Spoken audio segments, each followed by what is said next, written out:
বৃষ্টির দিনে একটা চপ বানাতে ইচ্ছা করলো, তাই কি চপ বানাবো দেখুন, গরম গরম খাওয়ার জন্য।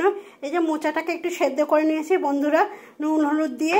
আর কি দিয়েছি এখানে মশলা, একটু চিনি দিয়েছি, একটু লবণ দিয়েছি, একটু হলুদ দিয়েছি, আর একটু আদা জিরে বাটা আর শুকনো লঙ্কা বাটা সব 1 চামচ করে দিয়ে দিয়েছি পরিমাণ মতন। আর এর মধ্যে কি কি মেশাবো, এর মধ্যে মেশাবো হচ্ছে আমি 1 চামচ চালের গুঁড়ি। চালের গুঁড়িটা দিলে কি হয়, একটু মুচমুচে হয়, তার জন্য কিন্তু আমি চালের গুঁড়ি ইউজ করলাম।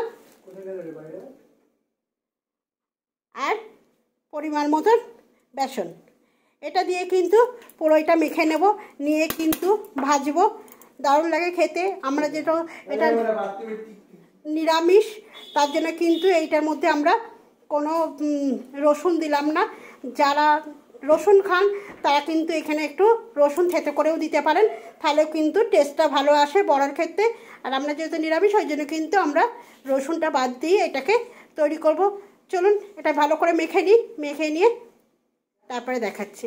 আমার মাখাটা কমপ্লিট হয়ে গেছে।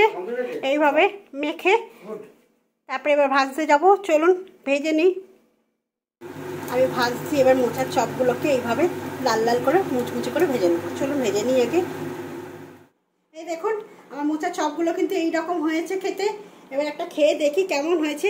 এরকম গরম গরম মোচার চপ দারুণ টেস্টি হয়েছে কিন্তু খেতে। ঘরোয়া মোচার চপ যদি ভালো লাগে তাহলে লাইক শেয়ার কমেন্ট করবেন। আর আপনারা কিন্তু একটু করে দেখতে পারেন, আশা করি আপনাদের ভালো লাগবে। ঘরোয়া মোচার চপ। চলুন বন্ধুরা খাওয়া দাওয়া করে নিই।